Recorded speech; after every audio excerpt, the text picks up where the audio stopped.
Boa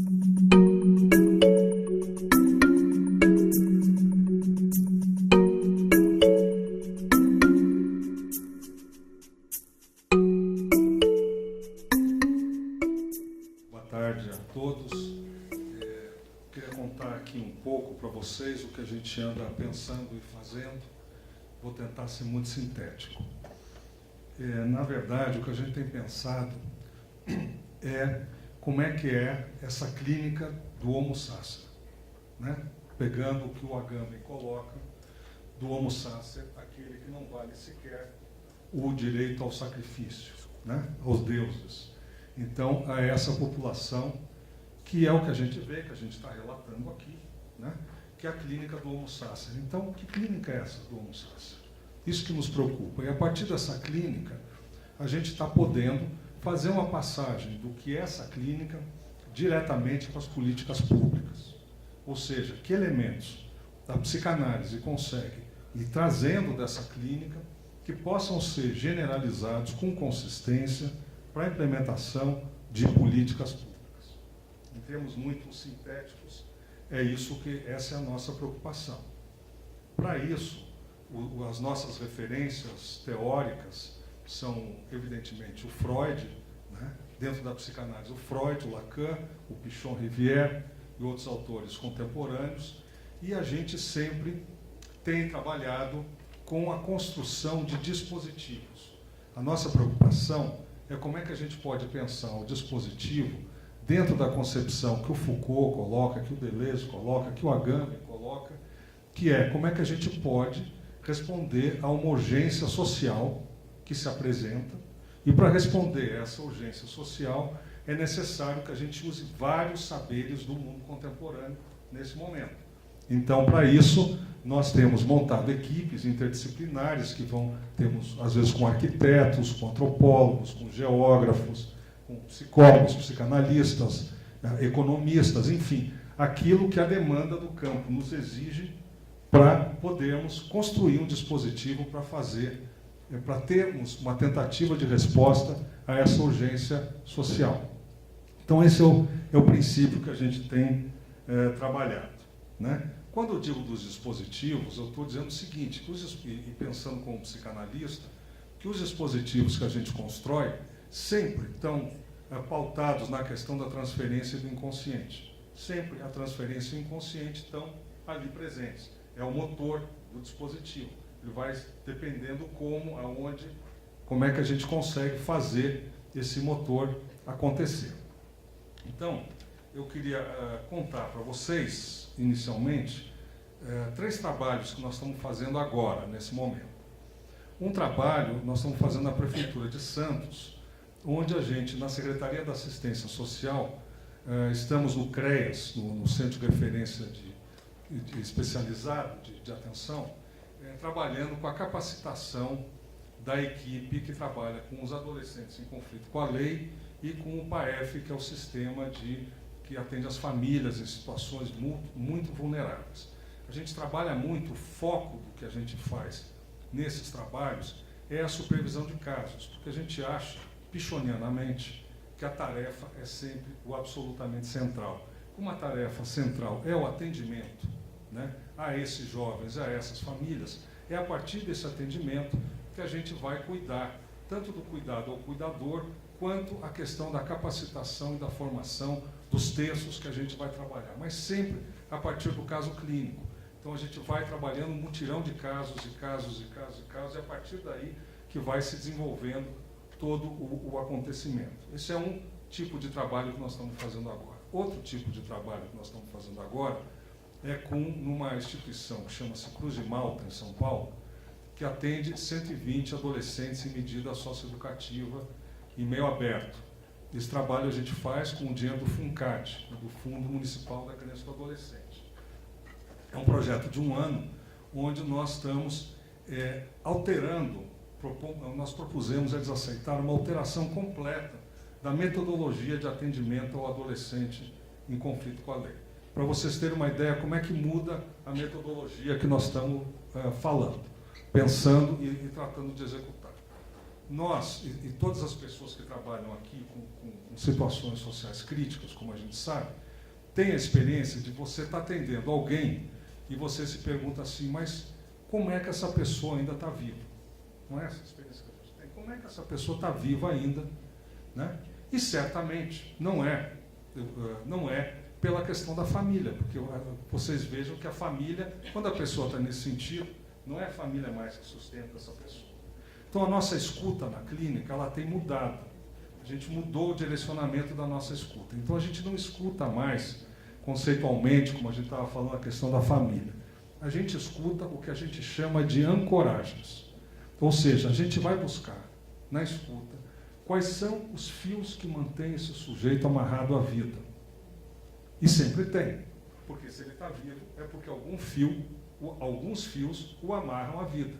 Então, todo o trabalho com os adolescentes em conflito com a lei, inclusive o PIA, a construção do plano individual do atendimento, nós estamos fazendo ele todo pautado a partir dessas ancoragens. Então, a ancoragem ao cachorro, muitas vezes a ancoragem é a tia, é a namorada, é o vizinho, é o não sei quem. Então, são essas pessoas que a gente começa a trazer, né, para a construção do trabalho com o adolescente.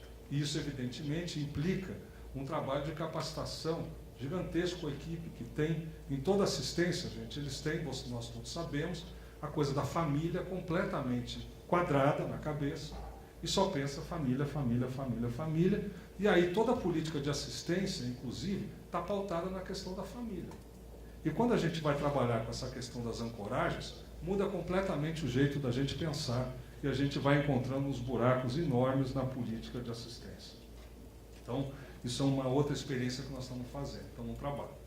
E o trabalho que nós estamos fazendo agora é na Secretaria de Direitos Humanos da cidade de São Paulo, que é uma pesquisa qualitativa com a população de rua, sobre a população de rua na cidade de São Paulo, que é para a construção do Plano Municipal para a População em Situação de Rua na cidade de São Paulo.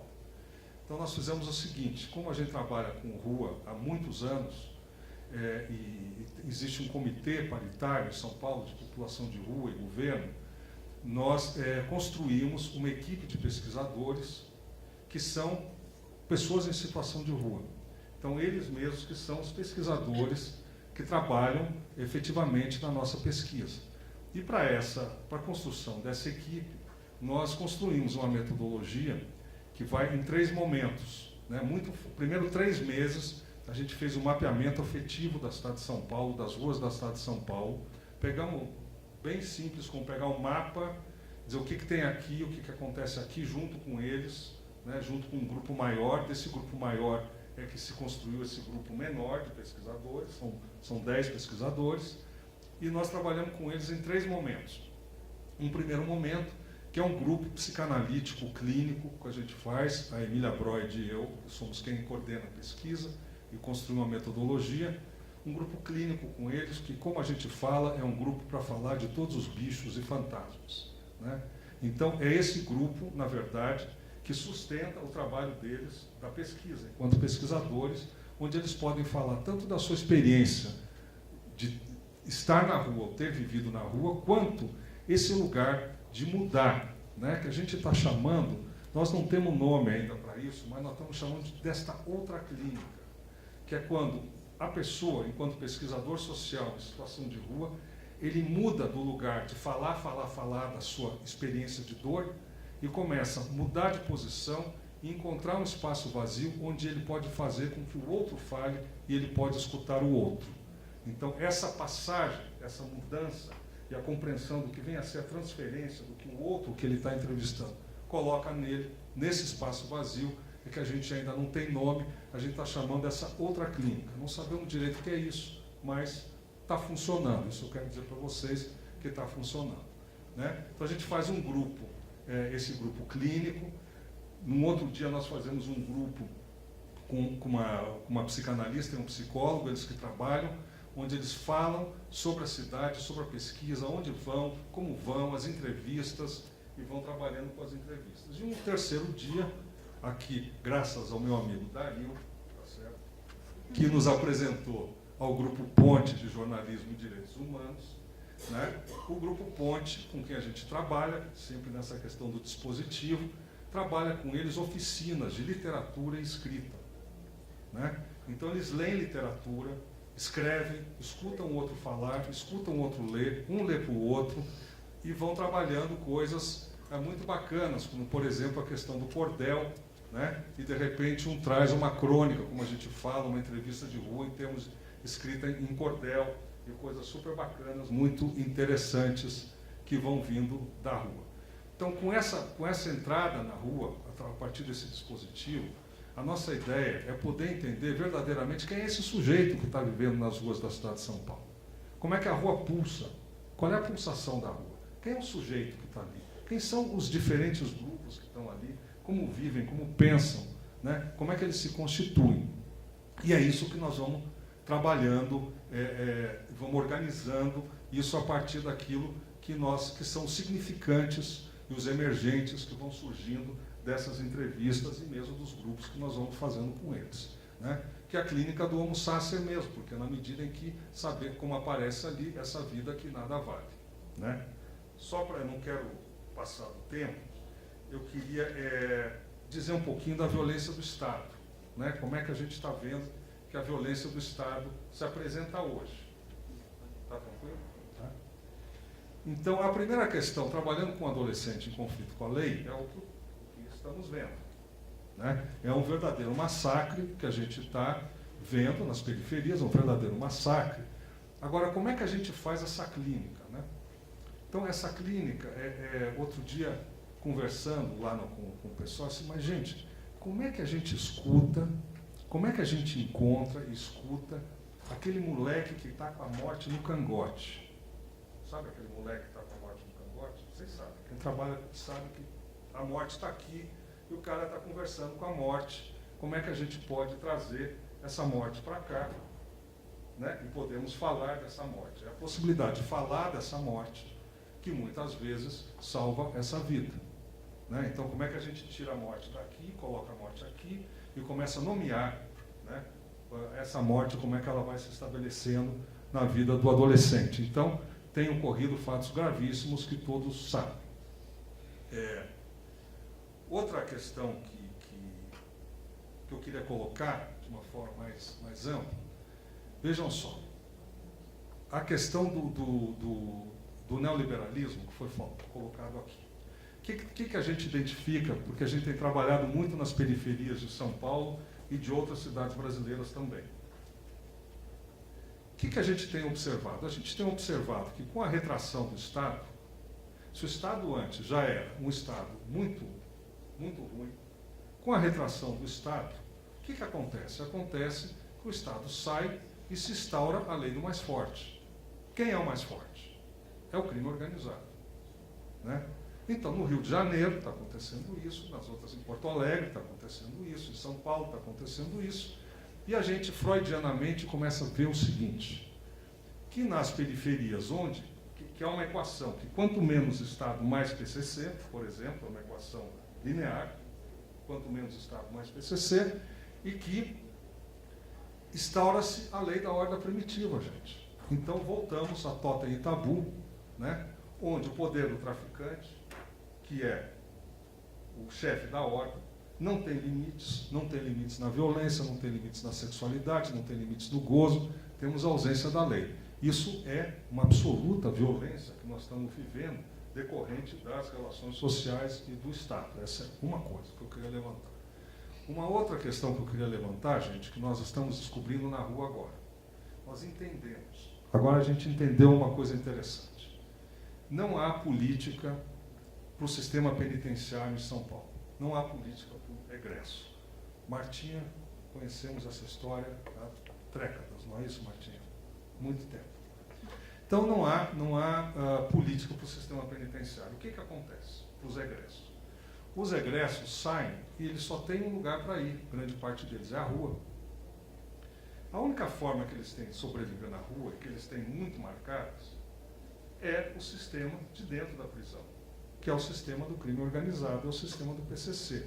A sobrevivência através do crime organizado, porque é a única forma que ele tem de sobrevivência. E hoje em dia, na rua de São Paulo, 40% da população de rua é composta por egressos do sistema penitenciário. O que está acontecendo? Está acontecendo que em toda situação de rua da cidade de São Paulo começam a vigorar as regras do PCC. Começam a ver.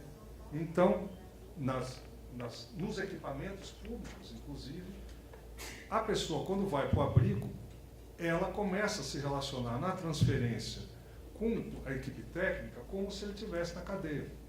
Se a equipe técnica não tem condições de trabalhar isso, essa transferência tão forte que aparece, começa a lei da cadeia começa a se impor cada vez mais fortemente. E a mesma coisa isso nas malocas, a mesma coisa nos mocós, enfim. Então, como? Hein? Do Congresso. Não tinha pensado nisso. Mas, enfim, o que eu estou dizendo, gente, é que essa questão da violência do Estado, estou terminando, ela vai se espalhando de uma forma insidiosa, que é tanto pela política repressiva, ordenada, organizada, como é o caso da PM, quanto da política de saída e de abandono. O abandono também gera uma violência inaudita, sem nome e sem menor controle, como é o caso da ausência de política pública. É isso.